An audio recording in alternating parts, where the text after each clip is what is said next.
현장 특파원 리포트 시간입니다. 신인규 뉴욕 특파원 연결되어 있습니다. 이목이 집중됐던 4월 소비자 물가지수 CPI가 발표가 됐습니다. 어땠는지 자세한 내용 전해주시죠.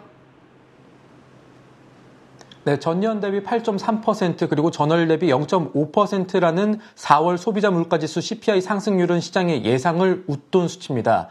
이 데이터가 나온 이후에 이 3대 지수 선물 시장의 흐름이 단번에 바뀌었을 정도로 오늘 장에 미친 영향력은 컸습니다. 현지 시간 오전에 있었던 미국 시장 개장 브리핑 때 이 CPI 지표에 대한 이야기를 먼저 해드렸었는데요. 이후에 이 방송과 기사를 보신 분들로부터 이 질문을 좀 받았습니다. 이번에 나온 CPI 데이터는 4월 기준인데 왜 지금 시장이 5월에 단행한 이 금리 인상 효과가 있는지 없는지 걱정하는 거냐, 뭔가 잘못 본 거 아니냐 이런 물음이었는데 인과관계를 이렇게 따라가셔야 합니다. 이 금리 인상은 큰 틀에서 인플레이션을 잡기 위한 조치입니다.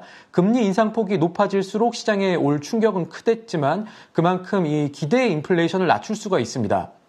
비유가 정확하지 않을 수는 있지만 현재 미국 경제를 환자라고 봤을 때 금리를 얼마나 높일까 하는 문제는 얼마나 독한 약을 처방해야 할까 하는 문제와 비슷하겠죠. 그런데 4월 CPI라는 증상을 보니 이건 연준이 내놓았던 처방전보다 병이 더 심한 것 같다는 걱정이 드는 겁니다.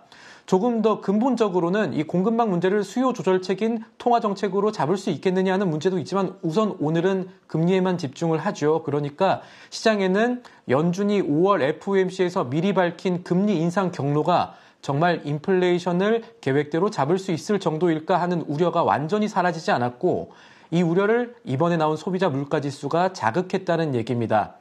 연방의 기금금리 선물 데이터로 움직이는 패드워치에서도 0.75%포인트 인상 확률이 남아있었던 점을 떠올려 보시면 될 겁니다.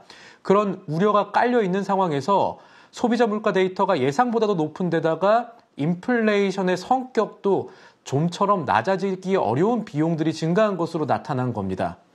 제롬 파월 연준 의장이 설명한 대로 경제가 흘러가려면 인플레이션이 이제는 정차 정점을 찍고 내려와야 하는데 그렇지가 않아 보인다는 거죠. 연준이 경제 상황을 제대로 보고 있는 것이 맞느냐는 신뢰의 문제가 커진 겁니다. CPI 발표 직후에 순간적으로 국채 수익률이 튀어오른 것도 이런 논리가 작용했다고 볼 수가 있겠습니다. 네, 지금 4월 CPI 발표 이후에 현재에서는 어떤 전망들이 나오고 있나요? 정말 긍정적으로 보자면 4월은 올 들어 처음으로 지난달과 비교해서 소비자 물가의 전년비 상승률 증가 추세가 꺾인 달입니다. 3월 CPI 상승률 8.5%보다는 낮은 8.3%를 기록했으니까요. 하지만 오늘 나온 데이터를 좀 하나하나 세부적으로 살펴보면요. 시장에서는 오늘 나온 숫자를 갖고는 미국의 인플레이션 추세가 개선됐다고 말할 수가 없다. 이렇게 보는 시각이 우세합니다.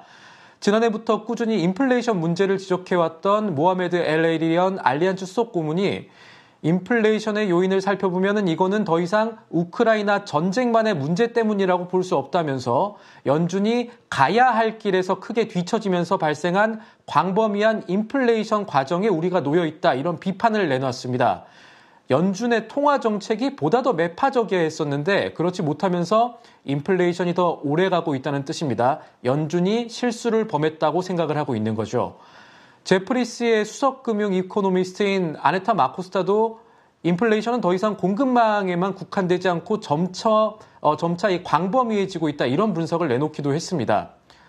8.3%로 나온 이 4월 CPI 상승률, 예상보다 높게 나온 이 상승률이 심지어 국제유가가 한 달 동안 하락했던 구간에서 나온 데이터라는 점 역시 시장의 우려를 자극하는 부분입니다. 3월에 0.3%였던 근원 CPI 상승률은 4월에 0.6% 증가로 집계가 됐습니다. 근원 CPI는 변동성이 큰 에너지와 음식료를 제외한 물가를 뜻하죠. 한 달 새 이 3.1% 오른 대중교통 서비스, 특히 항공요금 이런 부분과 여기에 더해서 의료비라든가 이런 부분의 가격 상승이 고물가 지속 현상을 이끌었습니다. 주거비도 지난달과 마찬가지로 한 달 만에 0.5% 뛰었습니다.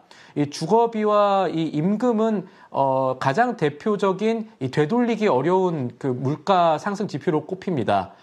물론 오늘 장 급락 이후에 기술적인 되돌림 현상이 이 시장에 있을 수 있겠지만 이번에 나온 데이터가 미국의 경제 전망과 연준에 대한 신뢰를 낮추는 요인이라는 점은 부정하기가 어렵겠습니다.